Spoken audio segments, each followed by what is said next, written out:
Good morning everyone. Myself Sujit Pandey, Assistant Professor of Aeronautical Department in Parul University. Today our topic is aircraft performance, chapter Introduction of a Standard Atmosphere.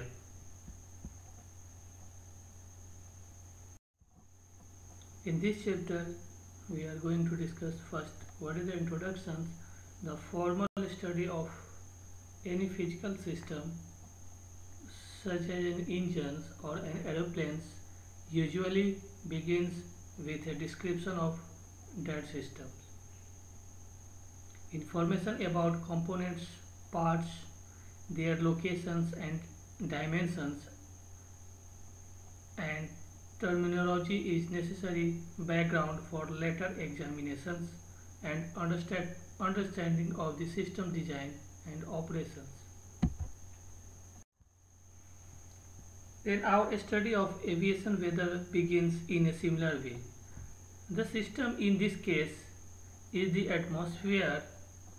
When you complete this chapter, you should be able to describe the compositions, dimension and average vertical structure of the atmosphere using proper technical vocabulary.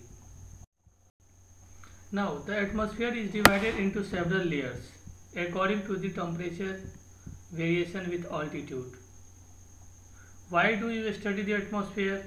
For the design and performance determination of any flying vehicles, aeroplanes, missile, satellite, etc. Knowledge of the vertical distribution of pressure, temperature and density of air is required.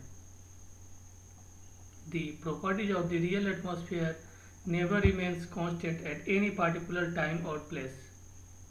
Consequently, a hypothetical model is employed as an approximation to what may be expected.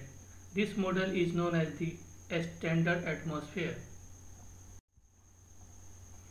Now, the standard atmosphere depends on the measurement of the mean value of the temperature, where with altitude combined with the hydrostatic equation, which gives the variation of P with the altitude. Then we can see in a figure fluid element of air at rest. This is nothing but force diagram for the hydrostatic equation.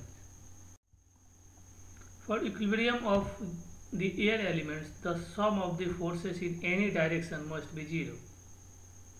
Then resolving in the vertical direction, P1, 1 is length and second one is the width, then minus of P plus dP into 1 into length into width, 1 into 1. We are considering here unit length and unit width. Minus rho into 1 into G dHg is equal to 0. Right? Then minus Tp minus rho G dHg equal to 0, where Hg is what? Hg is nothing but geometric altitude, or dP by dH is equal to minus rho G. This is nothing but hydrostatic equations. This equation means that the pressure decreases with the increase of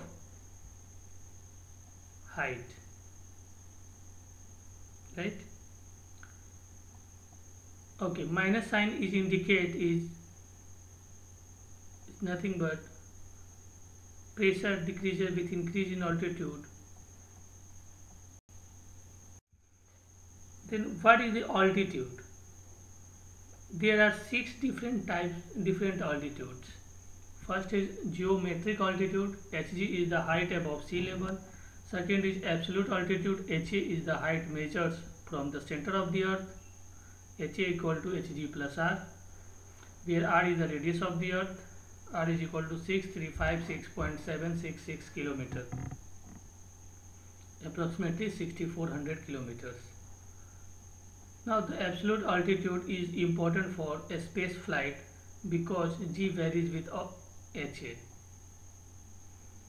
According to Newton's law of gravity, G equal to G naught in bracket r divided by h whole square, or we can say g naught in bracket r divided by r plus hg to whole square, where g naught is g at sea level, where 3 geopotential altitude h is a hypothetical altitude used to facilitate the calculation.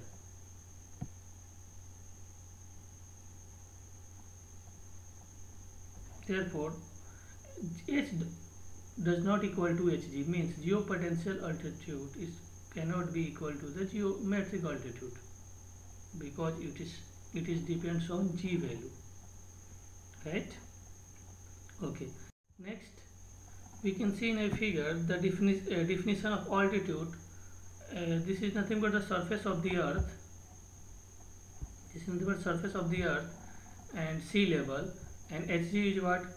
Geometric height above the sea level. And this is nothing but r, radius. Radius is nothing but, what is the radius? Center. This is the center point, right? Then this is the radius of the earth. And what is h? H is the absolute altitude, is the summation of radius of the earth plus geometric altitude, which is nothing but the height, geometric height above the sea level. Okay, next. Okay, in here same figure. Okay, now the definition of altitude. Now by the definition, dp equal to minus rho g dhg is equal to minus rho g naught into dh. Okay, both are equal. If you are using g, then you use dhg, and if you are using g naught, then you have to use h. Means hg is geometric and h is geopotential. Then finally dh by dg, if you divide these two equations, then we will get dh by dg is equal to g by g naught, right? Okay, next, what is the relation between h and hg? dh is equal to r square divided by r plus hg whole square into dhg. Okay, right?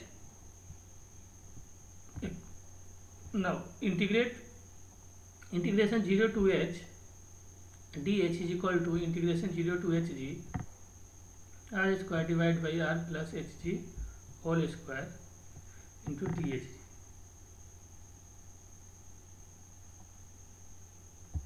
Then the result is h is equal to r divided by r plus hg up in bracket after bracket hg.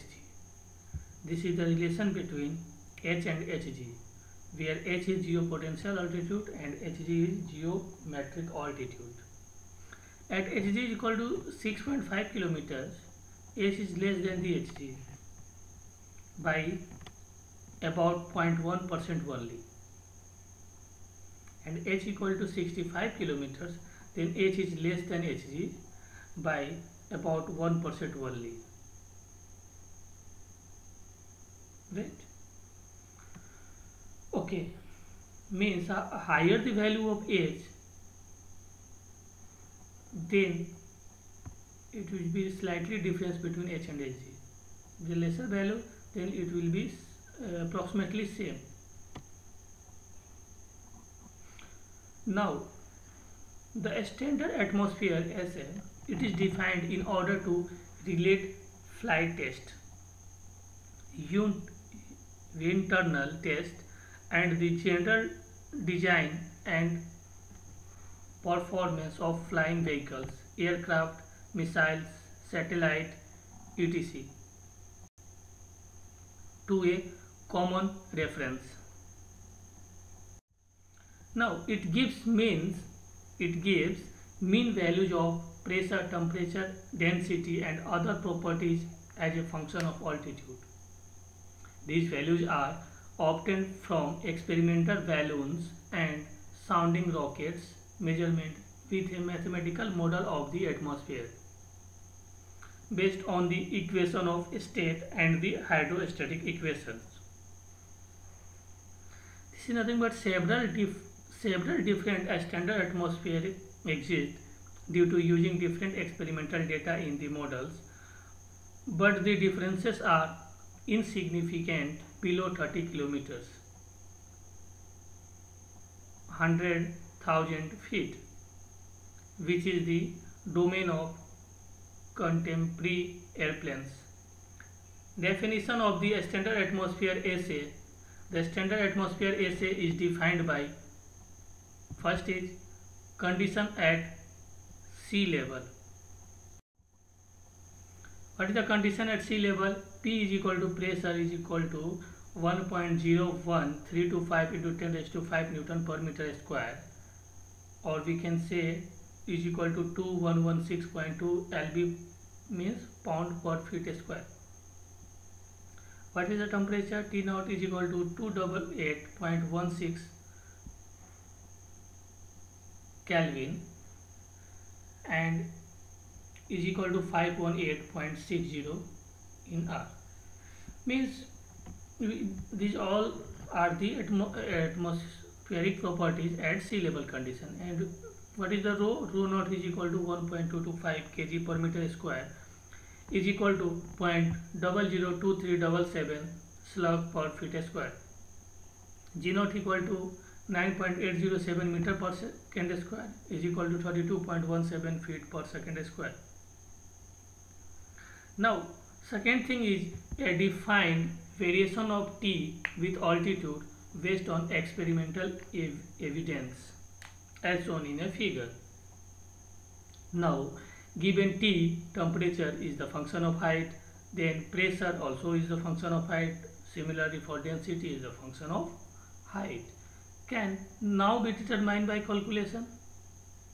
The atmospheric layers of the SA are either isothermal or gradient layer as shown in the figure. Now, in this figure we can see there is a temperature distribution in the standard atmosphere. We can see here the temperature at the sea level is the value of 288.16 and temperature at 11 km is 216.66 Kelvin. It means what? It will be decreasing at the height increasing, but at 11 km. But after 11 km to 25 km it remains constant. Then again after 25 km to 47 km it will be increasing.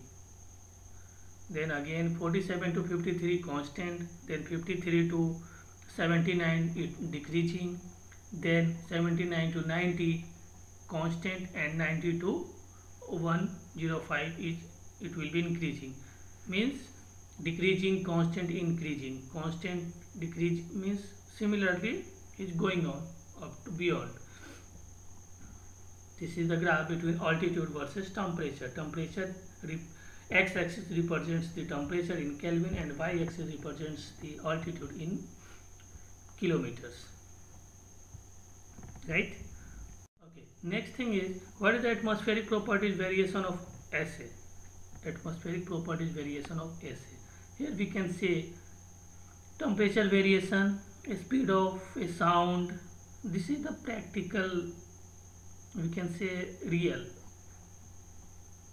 And speed of the sound, this is the temperature, density, pressure, all graphs we can see in a single page. Temperature, pressure, density, speed of the sound. We can see troposphere region from sea level to 11 km and then 11 to 25 kilometers or 50 kilometers approx is stratosphere, and region between troposphere and stratosphere layer intersection point is tropopause, and stratosphere, after stratosphere then mesosphere, then layer between mesosphere and stratosphere is stratopause, like that. Mesosphere, then thermosphere is in between, layer is nothing but mesopause. Okay. right? Now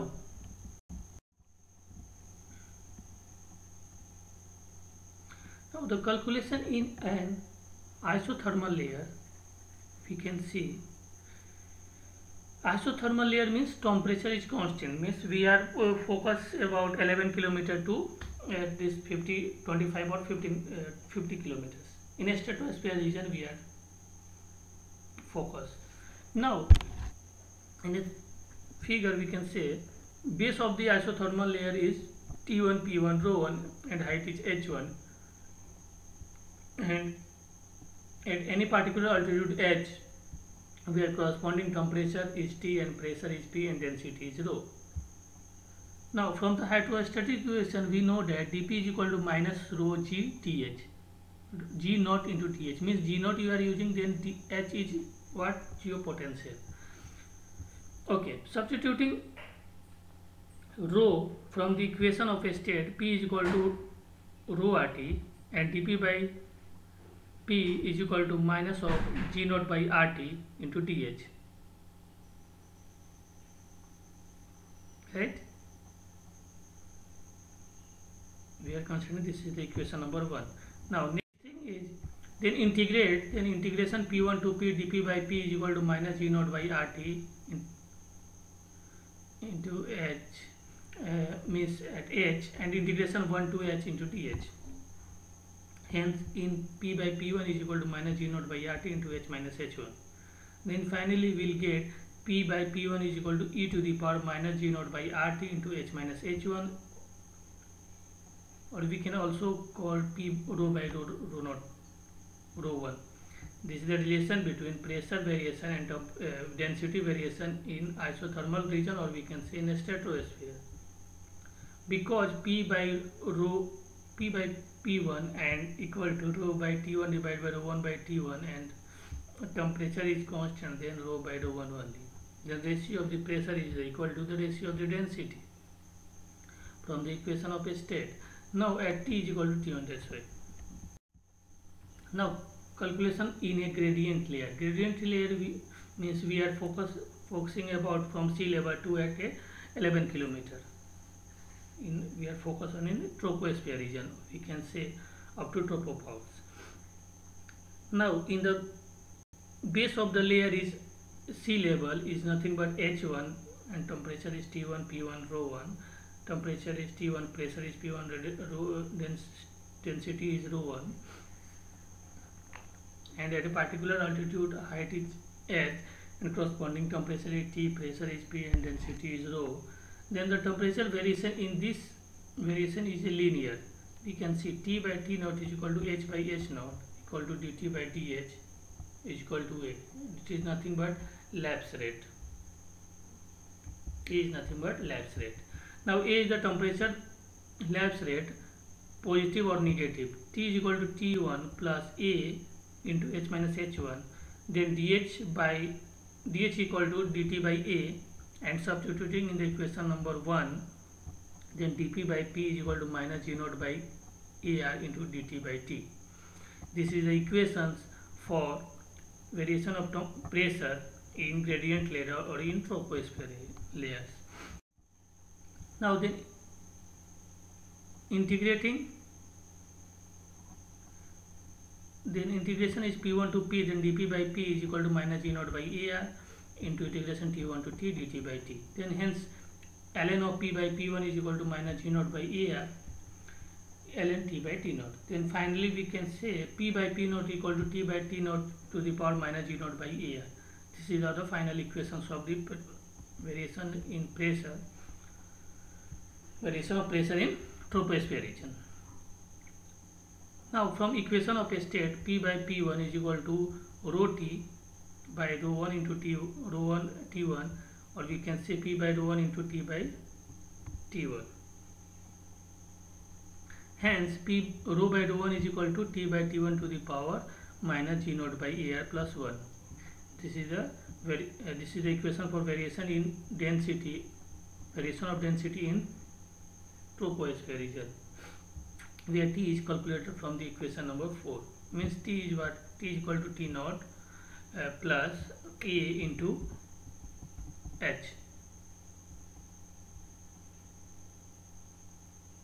right? Okay, with the figure of the variation of temperature with height, the equations 2 and 3, 4, 5 and 6, a table of values of the standard atmosphere is calculated and is given in appendix 1 for SI unit and appendix B for English engineering units. Now fourth is pressure altitude HP. Pressure altitude HP is what the altitude in the standard atmosphere corresponding to a particular static air pressure. Fifth is the temperature altitude HT. The altitude in the standard atmosphere corresponding to a particular air temperature. Density altitude is H rho, the altitude in the standard atmosphere corresponding to a particular air density. Now, why a standard atmosphere? The real atmosphere, we can see there is a variation of pressure, temperature, density, speed of the sound, all these things. The ISA is the reference atmosphere for meaningful aircraft performance specification, pressure altitude definition, and ESA, IAS and TAS definition means equivalent airspeed, indicated airspeed and true airspeed. Then model atmosphere for simulation and analysis. Now in this figure we can see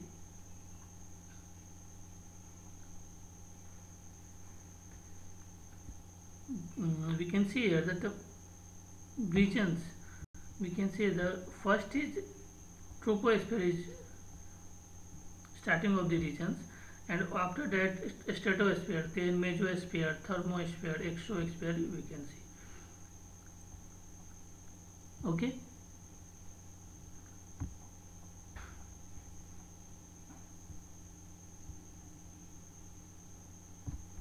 Next, the atmospheric content.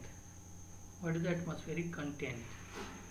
The composition of air, 78% is nitrogen, 21% is oxygen, and 1% is other gases, argon, carbon dioxide, hydrogen, helium, nitrogen, etc.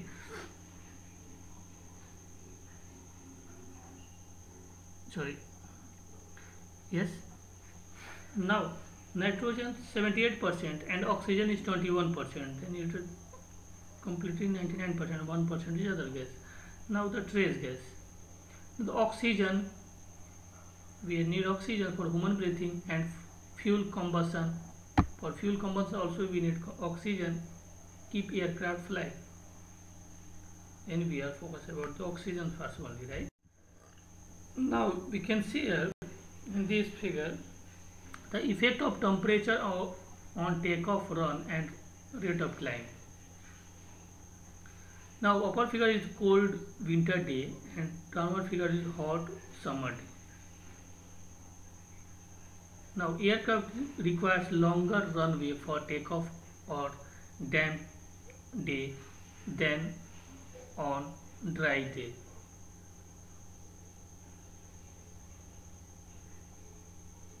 Right?